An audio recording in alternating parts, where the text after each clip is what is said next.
ମୋ ନାଁ ପପୁ ସାହୁ, ଝିଅର ଦାଦା ହେବି। କଣ ଘଟଣା ଥିଲା? ଥିଲା ଆମର ଆମେ ଗୋଟେ 11ଟା ସାଢ଼େ 11ଟା ବେଳେ ଆମେ ଖବର ପାଇଲୁ ଯେ ଝିଅ ନିଖୋଜ ଅଛି। ଝିଅର ବାପା ମୋତେ ଫୋନ୍ କଲା ଯେ କହିଲା ପପୁ ଆରେ ଝିଅ କୁଆଡ଼େ ଯାଇଛି। ମୁଁ କହିଲି ସାଙ୍ଗେ ସାଙ୍ଗେ ଥାନାକୁ ଯା, ଏଫଆଇଆର୍ଟା ଦେ। ସେଠି ଥାନାକୁ ଯିବା ସମୟରେ ଥାନାରେ ଏଫଆଇଆର୍ଟା ଦେଲା ପରେ ଥାନାବାଲା କଲା ସେଠି ଖୋଜାଖୋଜି କର, ଛୋଟ ଛୁଆ କୁଆଡ଼େ ଯାଇଥିବ ଆଉ। ଏଇଟା ପୁଲିସର ପୁରା ନେଗ୍ଲେନ୍ସ। ପୁଲିସ ନେଗ୍ଲେନ୍ସ ପାଇଁ ଆମ ଝିଅର ଆଜି ଜୀବନଟା ଗଲା। ସେକେଣ୍ଡ ଥିଙ୍ଗସ୍ ହେଉଛି ଆମେ ଯେତେବେଳେ ଝିଅକୁ ଖୋଜାଖୋଜି କରିବା ସମୟରେ ବହୁତ ସମୟ ଚାଲିଗଲା, ଏ ପୋଖରୀ ଏ ଦାଣ୍ଡ ସେ ଦାଣ୍ଡ ବୁଲାବୁଲି କରିସାରିଲା ପରେ ଆମେ ଆଉ କୌଣସି ପ୍ରକାର ଝିଅକୁ ପାଇଲୁ ନାହିଁ। ତାପରେ ପୁଲିସକୁ ଜଣେଇଲୁ, ପୁଲିସ ଆଉ କିଛି ଆକ୍ସନ୍ ନେଲା ନାହିଁ। ସେ ଜାଗାଟା ହେଉଛି ମାନେ ମଦ ଗଞ୍ଜେଇ ଡ୍ରଗ୍ସର ହେଉଛି ହବ୍। ସେ ବାଲିଗାଁ ମାର୍କେଟର ଛକ ଉପରେ ସେଇଟା ଗୋଟେ ପଞ୍ଚାୟତ ଅଫିସ୍ ପଛପଟଟା ହେଉଛି ଜଙ୍ଗଲ ଅଛି। ସେ ଜଙ୍ଗଲ ଭିତରେ ଏଇ ଦୁଷ୍କର୍ମ କରାହେଇଛି। ସେ ଯେଉଁ ବବୁଲ ବୋଲିକି ପିଲାଟା ଦୁଷ୍କର୍ମ କରୁଛି, ତା ସହିତ ଅନେକ ପିଲା ବି ଅଛନ୍ତି। ଆମେ ଯେତେ ଥର ପୁଲିସକି ଫୋନ୍ କରାଯିବ, ପୁଲିସ କହିବ ନାଇଁ ସେ ଗୋଟେ 2 ଲିଟର ଗଭର୍ଣ୍ଣମେଣ୍ଟ ନିୟମ ଅଛି 2 ଲିଟର ରଖିପାରିବ, 3 ଲିଟର ରଖିପାରିବ। ଯଦି ଗଭର୍ଣ୍ଣମେଣ୍ଟ ନିୟମ ଅଛି ଯଦି ଅଲଗା ଲୋକ ବେପାର କରିବେ 2 ଲିଟର ରଖିପାରିବ, ତାହେଲେ ତାଙ୍କୁ ଖଣ୍ଡେ ଖଣ୍ଡେ ଲାଇସେନ୍ସ ଦେଇଦିଅନ୍ତୁ, ସିଏ ସେଠି ବେପାର କରନ୍ତୁ। ଡ୍ରଗ୍ସ କ'ଣ ଗୋଟେ ଲୋକ ରଖିପାରିବ? ସେଠି ଡ୍ରଗ୍ସର ହବ୍ ହେଇଛି, ଗଞ୍ଜେଇର ହବ୍ ହେଇଛି, ମଦର ହବ୍ ହେଇଛି। ସେଠି ମଦ ଆଡ୍ଡାସ୍ଥଳୀ ହେଇଯାଇଛି। ଆମେ ଟୋଟାଲି ପୋଲିସ କି ଦୋଷ ଦେବୁ ଯେ ଇଏ ଆଜି ଯଦି ଆମର ଝିଅ ଜୀବନ ଯାଇଛି ପୋଲିସ ପାଇଁ ଯାଇଛି।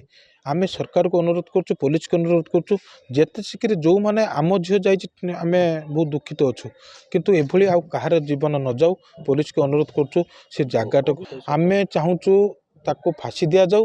ଯଦି ସରକାର ଫାଶୀ ତାକୁ ନ ଦେଇପାରିବ, ଆମ ପବ୍ଲିକ ହାତକୁ ଆମ ହାତକୁ ଦେଇଦିଅନ୍ତୁ। ଆମେ ବ୍ରିଜ ରାସ୍ତାରେ ଗଛର ତାକୁ ଟାଙ୍ଗି ଗୋଳେଇ ଦେବୁ। ଏଭଳିଆ ଦେଖିକି ଜନସାଧାରଣ ଦେଖିବେ, ଏଇଭଳିଆ କାମ କଲେ ପବ୍ଲିକ କଲେ, ସରକାର ଦେଇଦେଲେ, ଏଭଳିଆ କାମ ଆଉ କେବେ କେହି କରିବାକୁ ସାହସ କରିବେ ନାହିଁ। ଆଜ୍ଞା, ଏଇଟା କେବଳ ନିଶା ଦ୍ରବ୍ୟ ପାଇଁ ପୋଲିସ ଏଟା ମାନେ ନିଶା ଦ୍ରବ୍ୟକୁ ପୋଲିସ ତାଙ୍କୁ ସାହସ ଦେଇଛି, ସେଥିପାଇଁ ଏଇ ଘଟଣାଟା ଘଟିଛି। ନାଇଁ ପୋଲିସ ତ ଆମେ ଖବର ପାଉଛୁ, ପୋଲିସ କହୁଛି ଆମେ ମୁଖ୍ୟ ଅଭିଯୁକ୍ତକୁ ଜଣେ ଥିଲା ତାଙ୍କୁ ଧରିଛୁ। ଏଇଟା ଜଣେ ନିଏ, ଗୋଟେ ଝିଅର ତାକୁ ରେପ୍ କରିକି ତାକୁ ତଣ୍ଟିର ଦାଗ ହେଇଛି, ତାର ପରିସ୍ରା ଘରର ବ୍ଲିଡ଼ିଂ ହେଇଛି, ସବୁଆଡ଼େ ବ୍ଲିଡ଼ିଂ ହେଇଛି। ଆଜ୍ଞା ଦେଖିପାରିବୁନୁ, ଆମେ ଦେଖିପାରିନୁ ଏବେ ପର୍ଯ୍ୟନ୍ତ ଆମେ ସବୁକୁ ଦେଖିପାରିନୁ। କିନ୍ତୁ ପ୍ୟାଣ୍ଟ ଗୋଟେ ଜାଗାର, ତାର ଡ୍ରେସ୍ ଗୋଟେ ଜାଗାର, ପୁରା ଦେହର ଉଲ୍ଲଗ୍ନ, କେବଳ ସାର୍ଟଟା ଖାଲି ଟେକି ହେଇକି ରହିଛି, ଆଉ କିଛି ତା ଦେହର ନାହିଁ। ସବୁଆଡ଼େ ରକ୍ତାକ୍ତ। ତାକୁ ରେପ୍ କରିସାରିଲା ପରେ ଛେଚିକି ତାକୁ ମରା ହେଇଛି, ତା ଛେଚା ଜାଗା ବି ତା ମୁହଁରେ ଅଛି। ତାକୁ ଆମେ ସେଥିପାଇଁ ପୋଲିସକୁ କହୁଛୁ ଜଣେ ନୁହେଁ ଆଜ୍ଞା, ତାର ବହୁତ ଆହୁରି ଅଛନ୍ତି, 5-7 ଜଣ ଅଛନ୍ତି ତା ଭିତରେ। ବିଭିନ୍ନ ସମୟରେ ଏଇଟା ତ ନିଶ୍ଚୟ କହିବି, ଏଇ ଯେଉଁ ବହୁତ ଦୁଃଖଦ ଘଟଣା, ଏଇଟା ଗୋଟେ ଏଇ ଯେଉଁ ଘଟଣା ପାଇଁ ଲୋକଙ୍କର ଯାହା ବି ଡିମାଣ୍ଡ ରହିଛି, କିଛିଟା ତ ସତ୍ୟତା ଏଥିରେ ଅଛି। କିଛି ଚୋରା ମଦ ବିକ୍ରି ହେଉଛି କିମ୍ବା ଗଞ୍ଜେଇ ବିକ୍ରି ହେଉଛି, ପୁଲିସ ଯାହା ଆକ୍ସନ୍ ନେଉଥିଲା, ମୁଁ କହୁଛି ଡବଲ୍ ଆକ୍ସନ୍ ତାର ହେବ। ବର୍ତ୍ତମାନ ଏଇଠି ଗୋଟେ ପ୍ଲାଟୁନ୍ ଫୋର୍ସ ରହିବ। ଆଉ ଆମେ ଯେଉଁଗୁଡ଼ା ସବୁ ଇଲିଗାଲ ଦୋକାନ ସବୁ କରିଛନ୍ତି, ମଦ ଗଞ୍ଜେଇ ବିକୁଛନ୍ତି, ସେଗୁଡ଼ା ଆଜି ଭାଙ୍ଗିବା ପାଇଁ ଆମେ ବ୍ୟବସ୍ଥା କରୁ। ଅଭିଯୁକ୍ତ ଅଲରେଡି ଗିରଫ ହେଇଛି। ଅଭିଯୁକ୍ତ ଯେହେତୁ ଜଗତସିଂହପୁର ଗିରଫ ହୋଇଛି, ତାକୁ ଅଣା ହେଉଛି। ଅଣିଲା ପରେ ଆମେ ଆନୁଷଙ୍ଗିକ କାମ ତାର କରାଯିବ। ତଦନ୍ତରେ ଯାହା ପ୍ରୋସେସ୍ ସେଇ ଅନୁସାରେ କରାଯିବ। ଆମର ଯାହା ଆଇନ ସଙ୍ଗତ ପ୍ରୋସେସ୍ ଅଛି ସେଇଆ କରିବ।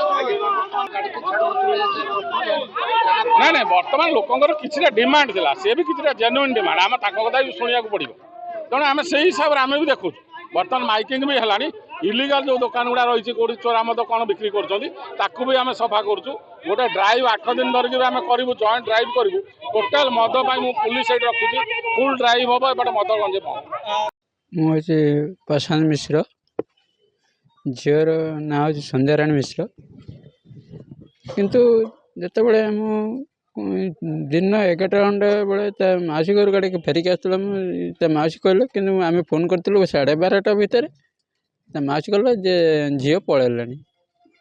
କିନ୍ତୁ 12:30 ଯେତେ ଫୋନ୍ କଲେ, ତା ମାଉସୀ ଯେତେ କହିଲା 11:30 ଭିତରେ ଝିଅ ଯାଇସାରିଲାଣି। ସେଇଠୁ ଆମେ ଖୋଜାଖୋଜି କଲୁ।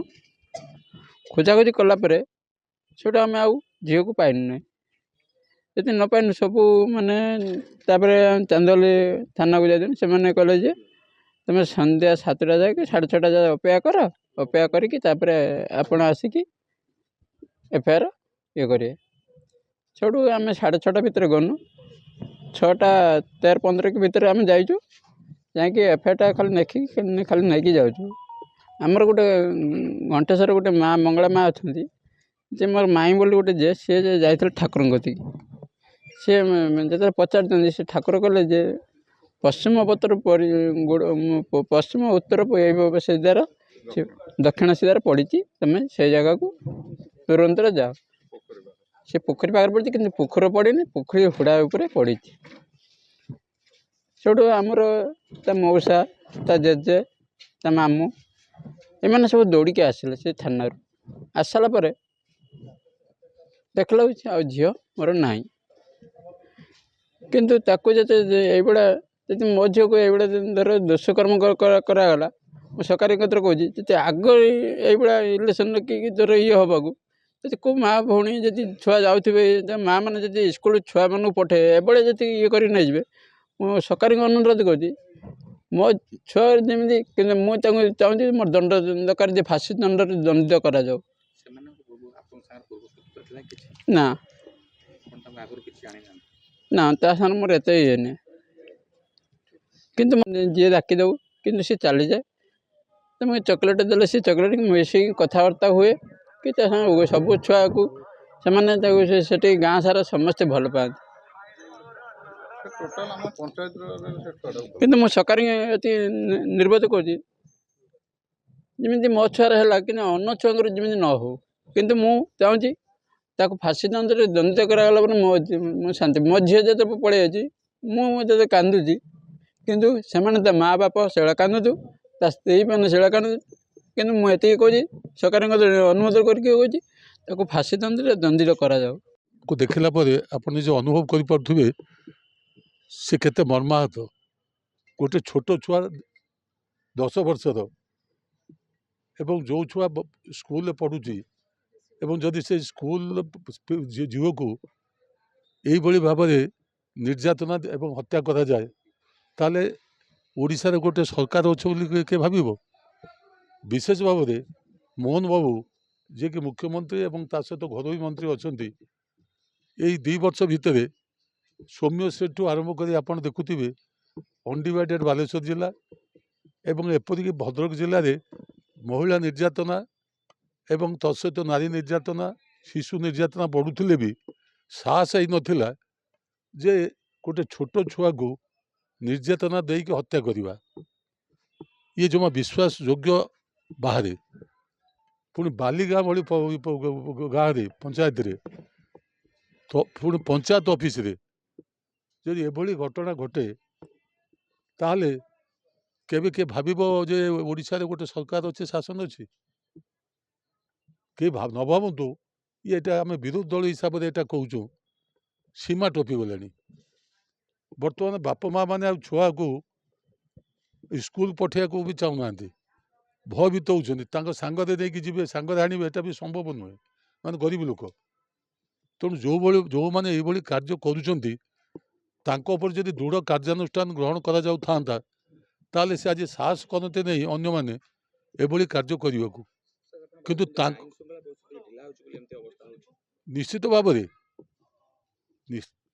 ଯେଉଁଭଳି ଭାବରେ କାର୍ଯ୍ୟାନୁଷ୍ଠାନ ଗ୍ରହଣ କରାଯିବା କଥା ସେଇଟା କରାଯାଉନାହିଁ।